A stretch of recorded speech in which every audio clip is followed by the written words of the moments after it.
Herkese selam. YouTube kanalıma hoş geldiniz.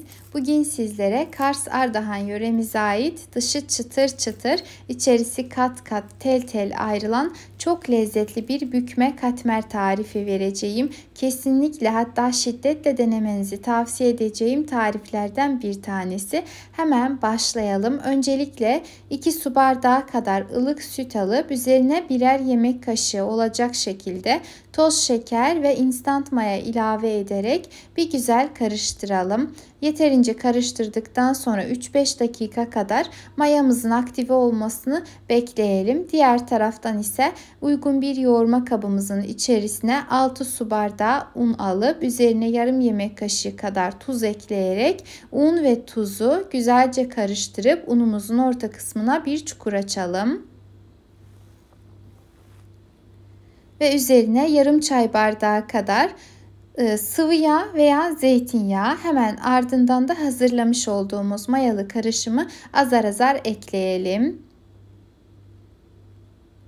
Bir taraftan karıştırıp diğer taraftan ise mayalı sütü ilave edelim. Ta ki hamurumuz karıştırılmayacak kıvama gelinceye kadar.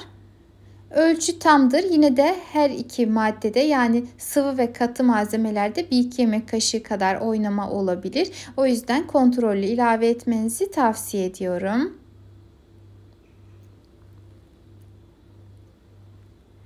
Hamur karıştırılmayacak kıvama geldiğinde kaşığı çıkartalım ve elimizle yoğurmaya devam edelim.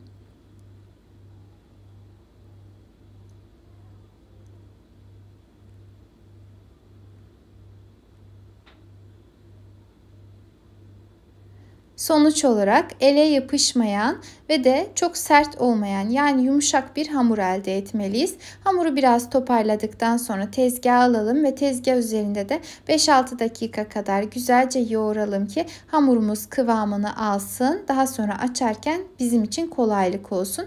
Hamurumuzu bu şekilde hazırladık. Şimdi elimize bir hamur kartı alalım ve hamurumuzu 12 eşit parçaya bölelim. Ben öncelikle bu şekilde kestim. Yine de tamamen eşit olmadığı için tekrardan elimle eşitledim. Sizler de bu şekilde yapabilirsiniz. Bu aşamalarda un kullanmadım. Çünkü zaten hamur ele yapışmadığı için gerek duymadım. Eğer elinize yapışırsa azar azar un ilavesi yapabilirsiniz.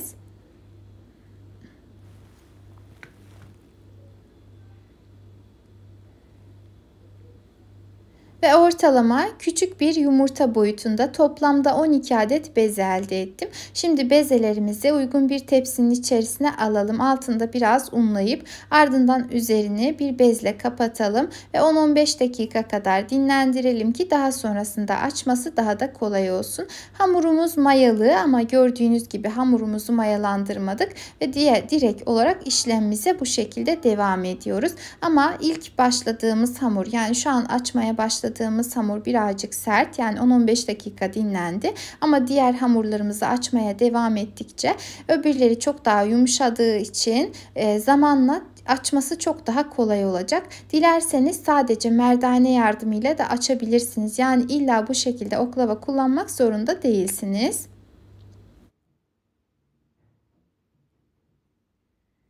Hamurumuzu birazcık incelttikten sonra artık bu kadar açmak yeterli. Şimdi bunu bir kenara alalım ve geriye kalan hamurlarımızı da aynı şekilde açmaya devam edelim. Ben toplamda 6 hamuru açtım. Önce üst üste yerleştirdim. Sonra geriye kalan 6 hamuru da aynı şekilde açmaya devam ettim. Bu aşamada küçük bir kesinti oldu. Toplamda 4 tane hamuru üst üste yerleştirip aralarını da tereyağı ile güzelce yağlamıştım.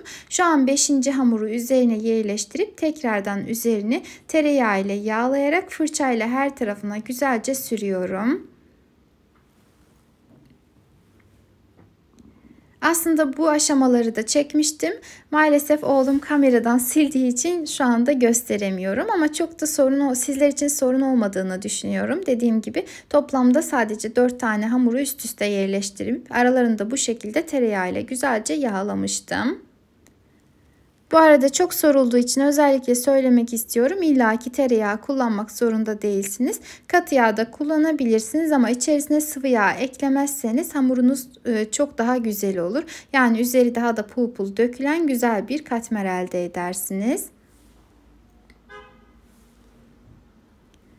Ve şimdi 6. hamuru da üzerine yerleştirip tekrardan üzerini tereyağı ile güzelce yağlayalım.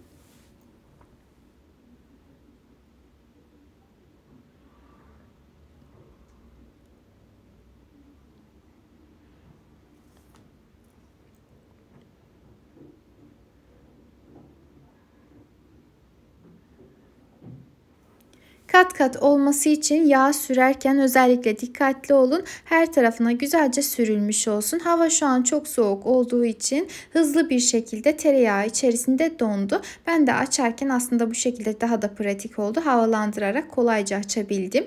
Eğer hava çok sıcaksa, siz hangi mevsimde beni izleyeceksiniz, bu videomu izleyeceksiniz bilmiyorum ama izlediğiniz zaman eğer hava sıcaksa, tereyağı çok yumuşsa sadece çekiştirerek de açabilirsiniz.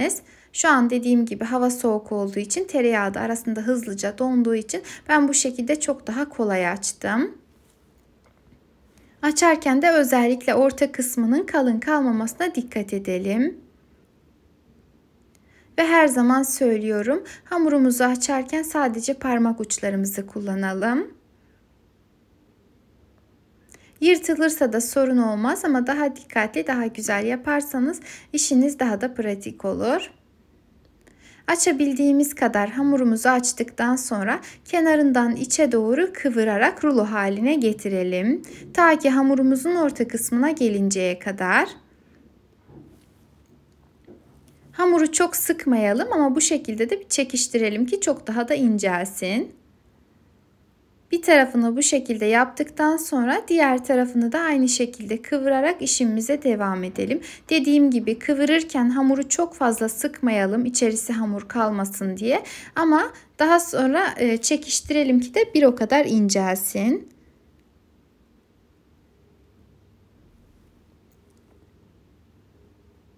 Şimdi hazır olan hamurumuzu bıçakla ortadan ikiye keselim.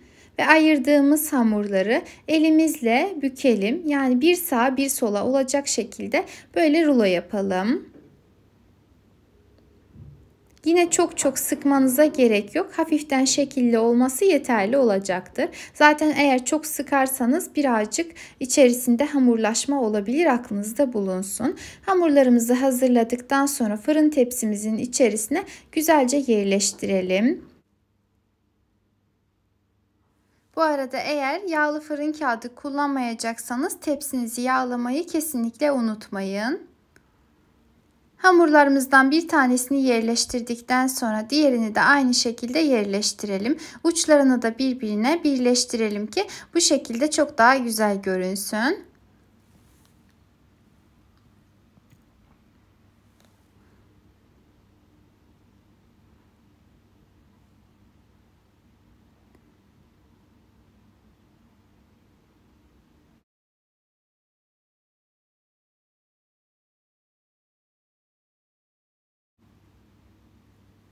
Ve şimdi geçelim diğer hamurumuzu hazırlamaya. Bu hamurumu da 6'şar olacak şekilde açtım. Aralarını yağladım. Biraz genişlettikten sonra üzerine tereyağı gezdirerek her tarafına sürüyorum. Ve elimle açmaya devam edeceğim.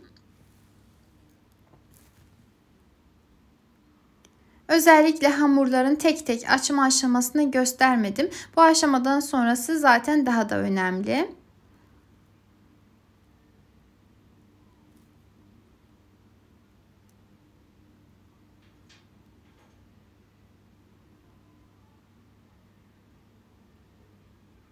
Bu arada orijinal tarifte hamurlar çok daha büyük açılır ve daha sonra hafiften genişletilir. Ama ben hamurları daha küçük açıp daha sonrasında büyütmeyi tercih ettim. Hem eminim sizler için de bu şekilde çok daha pratik ve güzel olacaktır.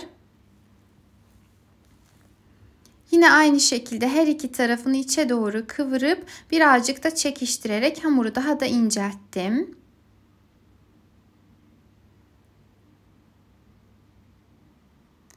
Yine hazır olan hamurumuzu ikiye keserek aynı şekilde elimizle bükelim. Şimdiye kadar yaptığım ve yediğim, hatta pişirdiğim en lezzetli katmer tariflerinden bir tanesiydi diyebilirim. Özellikle bir Instagram takipçim yazmıştı. Kars katmeri tarifiniz var mı diye. Diğer ismiyle de Ardahan bükmesi sanırım. Her ikisi de aynı şekilde yapılır. Yani sadece isimleri değişik. Ardahan'da bükme denilir. Kars'ta katmer. Her iki hali de dediğim gibi çok birbirine benziyor. Oradan beni izleyenler varsa buradan selam olsun. Umarım orijinal tarifi yaptım ve sizler de beğenmişsinizdir. Eğer sizin de bildiğiniz, sevdiğiniz farklı katmer tarifleri varsa, börek tarifleriniz varsa yorum kısmına yazarsanız çok çok sevinirim. Hem bana da fikir olmuş olur. Farklı tarifleri öğrenmeyi, yapmayı çok çok sevdiğim için sizler için de deneyimlerim. Yapmak isteyen arkadaşlar için de dediğim gibi fikir olur. Ben denerim, sizlere de tarif olmuş olur. Ve hamurumuz artık hazır oldu. Şimdi hazır olan hamurumuzun üzerini kapatalım ve 20-25 dakika kadar bu şekilde dinlendirelim ki birazcık yumuşasın. Ardından üzerine yine bolca tereyağı sürelim. Tereyağının özellikle ayranlı kısmının üzerine gelmemesine dikkat edelim ki daha sonra kızarırken üzerinde yanıklar oluşmasın. Gördüğünüz gibi hamurumuz pişmeden bile gerçekten çok çok güzel görünüyor. Şimdi önceden ısıtılmış 170 derece fırında pişmeye gönderelim. Eğer fırınınız çok yavaş pişiriyorsa 180'de de pişirebilirsiniz ama 170'de pişirirseniz çok daha yavaş yavaş pişer. İçerisi kat kat olur. Dışı da bu şekilde pul pul dökülür. Eğer dışının pul pul dökülmesini istemezseniz fırından çıkarmaz. Üzerini bir bezle kapatarak yumuşamasını bekleyebilirsiniz. Eğer doğru dinlendirme koşullarında bekletirseniz, yani üzerini örtmeden bu şekilde açık halinde bekletirseniz bir gün kadar üzerinin çıtırlığını koruyacaktır. Şöyle hemen bir tanesini kestim ve göstermek istiyorum. Şu an gerçekten çok sıcak. Ona rağmen içerisi gayet tok ve tel tel ayrılan muhteşem bir katmer oldu. Eğer tarifimi beğendiyseniz videomu beğenebilir, yorum yazabilir, kaydedebilir ve de paylaşabilirsiniz. Yepyeni videolu tariflerimden haberdar olmak isterseniz eğer kanalıma ücretsiz bir şekilde abone olarak bildirim zilini tüm olacak şekilde etkinleştirmeniz yeterli. Kendinize çok çok iyi bakın. Allah'a emanet olun.